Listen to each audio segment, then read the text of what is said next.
చేయుచుండుట వలన ఆ బ్రాహ్మణుడు మహా ఐశ్వర్యవంతుడవుటయే గాక సకల పాపముల నుండి కూడా విముక్తి పొందినవాడై ఆంత్యమున మోక్షము పొందెను.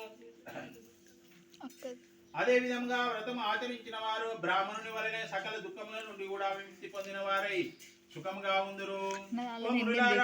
అదే విధంగా శ్రీహరి నారదునకు చెప్పినటువంటి ఈ యొక్క వ్రతమును ఇప్పుడు మీకు తెలిపి తిని అని ఆ సుతుల వారు చెప్పిరి. ఆ మరల ఆ మునులు సుతుల వారిని ఇట్లా అడుగుతున్నారు, మహాత్మా బ్రాహ్మణుని వలన విని ఎవరెవరి వ్రతమును ఆచరించిరో అదంతా కూడా మాకు సవిస్తరంగా చెప్పండి నాయన అని కోరెలు. ఆ సుతుల వారు అట్లు చెప్పుచున్నారు, ఓ మునులారా, ఈ వ్రతమును ఎవరెవరిచో చేయబడినదో చెప్పుచున్నాను వినుడు.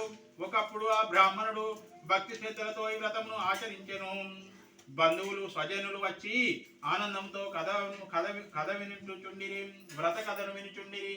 ఆ విధముగా ఆ బ్రాహ్మణుడు ఆ వ్రతము చేయుచుండగా కట్టెలు నమ్ముకొని జీవించువాడొకడు వచ్చి కట్టెల కావడి వీధిలో దింపి లోపలికి వచ్చి ఆ వ్రతము చూచెను.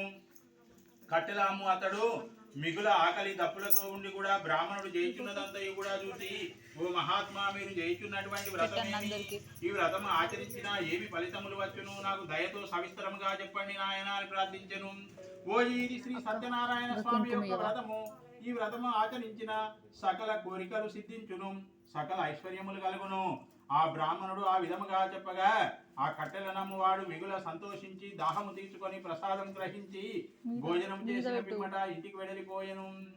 కట్టెల నమ్ము అతడు శ్రీ సత్యనారాయణ స్వామి యొక్క వ్రతము చేయుటకు నిశ్చయించుకొని మరునాడు పుల్లల కావడిని భుజముపై పెట్టుకొని ఈ దినమున ఈ పుల్లల నమ్మినటువంటి ధనము వెచ్చించి శ్రీ సత్యనారాయణ స్వామి యొక్క వ్రతము చేసేదనని తన మనస్సులో సంకల్పం చేసుకొని పట్టణంలోనికి బయలుదేరి వెడలిపోయెను. ఆ కట్టెల నమ్ము అతడు ఆ దినమున ఆ ధనవంతులున్న వీధిలోకి పోయి అమ్మగా కట్టెల కావడికి పూర్వదినం కంటే రెట్టింపు ధనము వచ్చెను. అందులో అతడు మిగుల సంతోషించి అరటి పండ్లు, చక్కెర, నెయ్యి, పాలు, గోధుమ నూక మొదలగునవి తీసుకొని ఇంటికి చేరుకొనెను. ఆ తరువాత అతడు తన బంధుమిత్రాదులను ఆహ్వానించి యథా ప్రకారంగా శ్రీ సత్యనారాయణ స్వామి యొక్క వ్రతమును ఆచరించెను.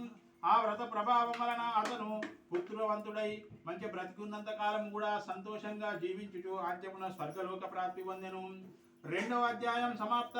శ్రీ మహాదేవతాభ్యో నమః. కొబ్బరికాయ తీసుకోండి.